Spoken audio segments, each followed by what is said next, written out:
Magic Treehouse Fact Tracker, Pilgrims book, Chapter 4, The Hard Times.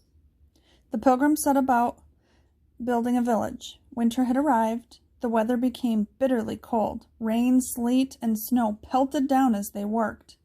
First, they built a storehouse. At night, the builders slept there. The others slept on the Mayflower. Now many pilgrims became ill. One terrible disease they reported was scurvy. Scurvy is caused by a lack of vitamin C from fresh fruits. Scurvy makes your gums turn purple and bleed. Then your teeth fall out. A disease that probably killed many was pneumonia. Pneumonia is a serious lung infection. January and February were the worst months. At one point, only 6 pilgrims were well enough to work and care for the others. Governor John Carver died in the late spring. William Bradford was elected the new governor. Bradford was governor for 33 years. Bradford wrote a history of life in Plymouth. He said that sometimes 2 or 3 people died a day. At the end of winter, over half of the pilgrims were dead. Almost every family lost a loved one. Only one family was spared from tragedy. It says 4 entire families died. In spite of sickness and sorrow, the pilgrims continued working. They laid out lots of houses along a short street. Then they began to build the houses. At first, not everyone had their own house. Smaller families had to live together. Men who came alone lived with other families. Everyone was crowded, but it was more comfortable than the Mayflower. After a year, there were only 7 houses. Samoset.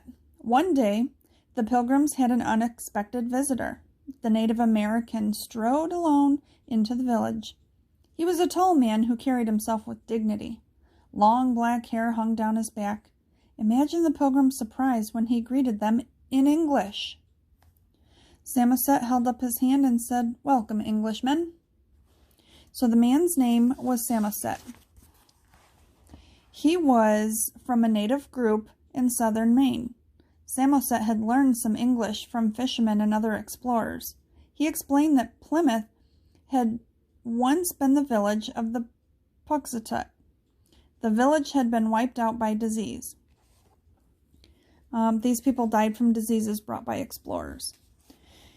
Samoset told the pilgrims about other native people living in the area. He visited 3 times. The 3rd time, he brought a Wampanoag man named Squanto. Squanto spoke English as well. He had once been kidnapped by an English sea captain. The captain sold him into slavery in Spain. When he was finally freed, he made his way to England. Squanto was from the Pawcatucks tribe.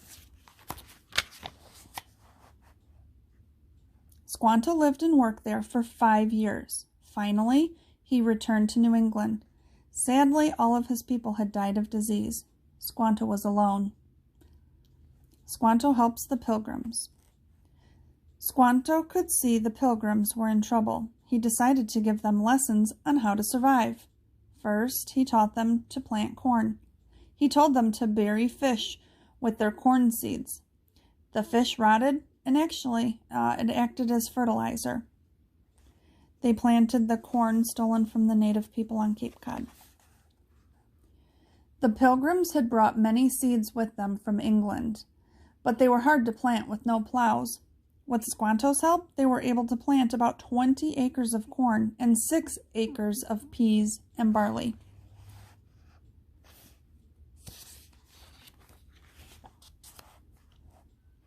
Squanto led the pilgrims into the fields and woods. Some people think that they searched for wild plants that were edible. Then he showed them how the native people fished and hunted in the area.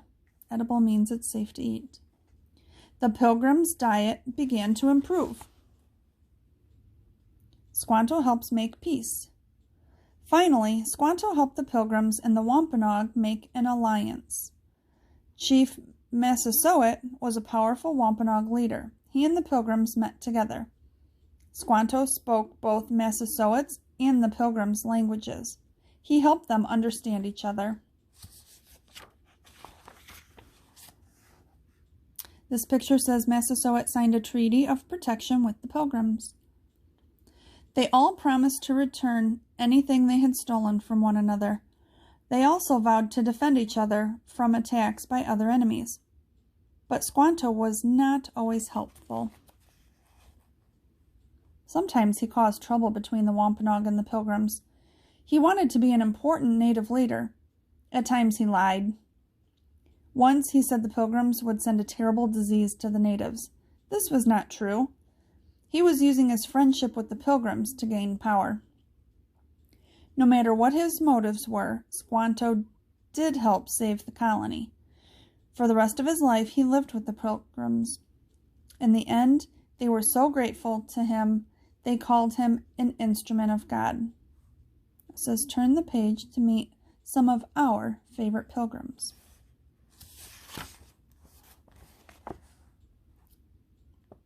This picture is of William Bradley. He was the governor from 1590.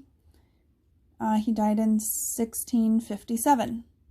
William Bradford was a separatist. He left England on the Mayflower with his wife.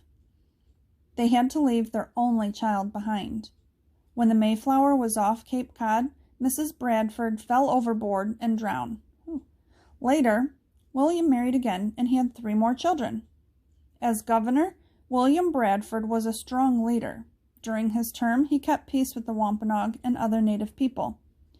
His wisdom and guidance helped the Pilgrims survive. A lot of what we know about the early Pilgrims comes from the history of Plymouth Plantation. There's William Bradford's signature. This is Captain Miles Standish. He was born in 1584 and died in 1656. Miles Standish was a soldier. He came to Plymouth as a military advisor. Later, he became one of its best leaders. Standish was a small, powerful man. Sometimes people mocked him because of his hot temper, meaning he got mad easily. But they also respected him and admired his bravery. In the terrible winter of 1621, Miles's wife died.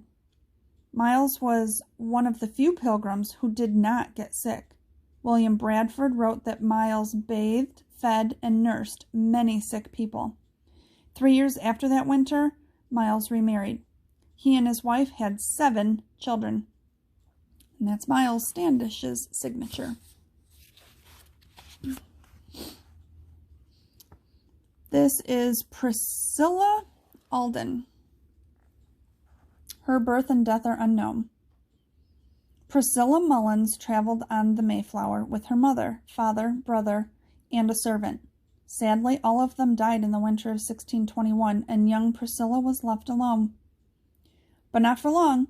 A young man named John Alden took notice of her. They married and started a family. They went on to have 11 children. Priscilla and John lived in Plymouth at first. After enduring the first hard years there, they moved to the village of Duxbury. No one knows the date of Priscilla's death.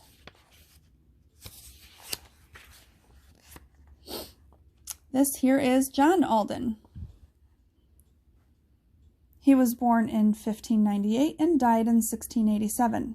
John Alden came to Plymouth when he was about 21. Governor Bradford called him a young and hopeful man. For many years, he was a leader at Plymouth. People trusted and liked him.